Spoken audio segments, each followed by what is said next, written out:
Hello, welcome to another edition of the Pace Report. I'm Brian Pace. I'm here live at Dizzy's Club Coca-Cola at Jazz at Lincoln Center here in New York City.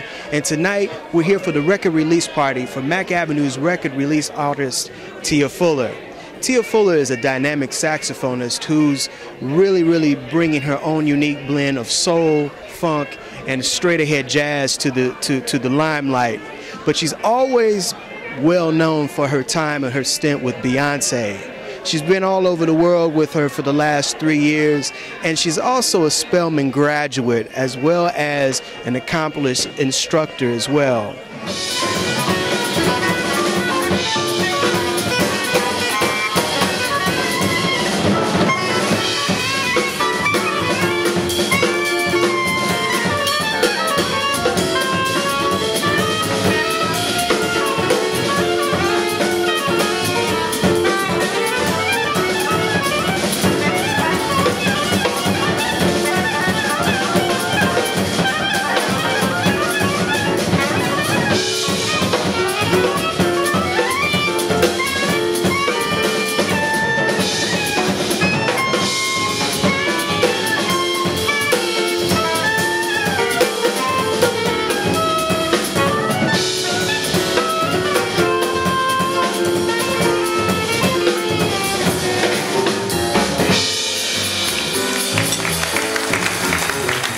Decisive Steps. This is your second disc on the Mack Avenue Records label.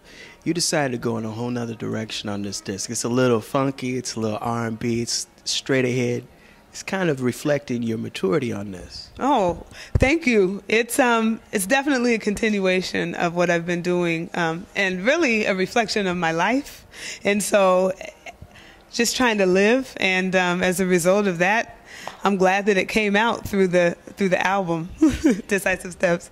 You have some very interesting collaborations on here. Your sister's on the CD. Yes. You have tap dancer Maurice Chestnut, yes, as well as Christian McBride. Were these the people you wish to be playing on your disc? Oh my goodness, this is a dream come true.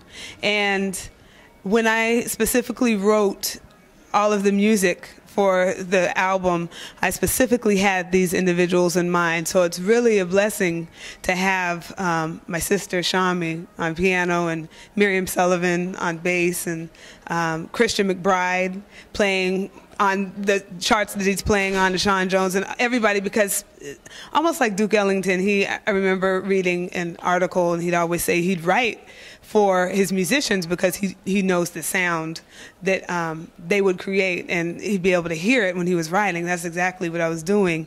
And I'm really just blessed to have everybody playing on the album, and it sounds just like I heard it in my head, which is really cool. Now, I understand that growing up in Colorado, you were a real big jazz head. Who got you interested in jazz music? My family, actually my parents, and my dad is a great bassist. His name is Fred Fuller, and my mother is a great jazz vocalist. And as a child, when my sister and I were younger, we used to be outside playing basketball and kickball, and they'd have rehearsals in the basement of our house in Aurora, Colorado, and have a group. Actually, we still have a group called Fuller Sound, but it was headed by my mom and my father. And out of the womb, I heard John Coltrane, Cannonball Adderley, Sarah Vaughan, and it wasn't until later that I actually liked jazz, per se. But I liked it, but it wasn't. My dad and I always used to kind of fight over the radio, and I turned on the local hip-hop station. But it wasn't until about 12 years old that I was like, oh man, I'd really like to play saxophone. But initially, I grew up, and it was in the household. And so as a result of that, just kind of grew up very inspired by my sister as well, because me being the younger sister, trying to be like her older sister, I was always next to her. And my parents started us on piano first, and she was playing piano, and I was trying and flunked the book a couple times when I was 3, 4, and 5, 6 years old. But I'd always see her rehearsing later when she was a teenager, and she'd have her own group. And I was like, man, that would be really cool to do something like that. So I was inspired by her as well. I understand that Cannonball Adderley is one of your heroes in the music. Explain. Cannonball Adderley. Whoo.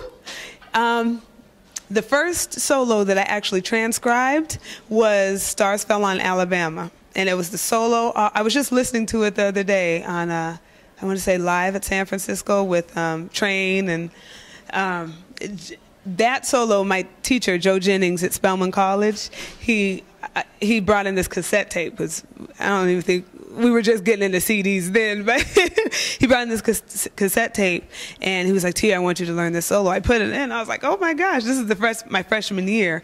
And so every year with Spelman, we would go on tour every spring. And I remember practicing and learning that solo for probably about 6 months, 7 months. And by the time tour came around, he integrated that into the program, and that was my feature. So the whole tour I played that solo. But that was the first solo that I learned and that I wrote down, and it really taught me a lot of it really laid a strong foundation with analyzation, and also getting inside of somebody's sound, like really learning articulation, inflection, sound, vibrato, and all of that. That single-handedly laid a very strong foundation as far as the saxophone for me.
What is it that you are finding now with people your age trying, or what are the obstacles of them getting into jazz right now? Because jazz is not the popular music anymore. It seems to be hip-hop or American Idol right now. Mm-hmm. But you've gone from playing with Beyonce to playing straight ahead jazz, which is kind of out of the norm right now. Yeah. Well, actually, it's the other way around. I started out playing straight ahead jazz, and then I went to play with Beyonce. And I think that's important because it's funny, playing with a great artist such as Beyonce, people start to notice you, and they might notice you a little more than what they actually did when you were doing the jazz. But I think looking at the two, essentially it's the same thing. And the more that I kind of go back and forth between the worlds, essentially playing jazz and playing with Beyonce is the same, in that as performers we're up on stage and we're transmitting energy, and we're giving out energy, and we get it back from the audience, and we give it out, and it's all about healing, uplifting, inspiring people. That's the bottom level. And I think a lot of times we may get caught up into other things that aren't as important, but they are important, but they're not as important, because ultimately as musicians, that's our purpose. To me, our purpose is to uplift and to help to inspire, and hopefully that we remain inspired by the music that we play. So going between the two worlds, yes, there are different things. Like we play the same thing every night, with Beyonce, and very little changes, whereas jazz, it's fundamentally based out of spontaneity and creativity. That'll do it for another edition of the Pace Report. I'm Brian Pace, live here at Dizzy's Club Coca-Cola here at Jazz at Lincoln Center. I'd like to personally thank the staff here at Dizzy's, Todd Barkin as well as Scott Thompson for allowing this to happen, DL Media for setting this up, as well as the lovely Tia Fuller for her time and her hospitality. As always, please visit my website, www.thepacereport.com, for my weekly column as well as my past radio interviews as well as my television interviews. Remember, until next time, if it's in the groove, it'll make you move. Peace.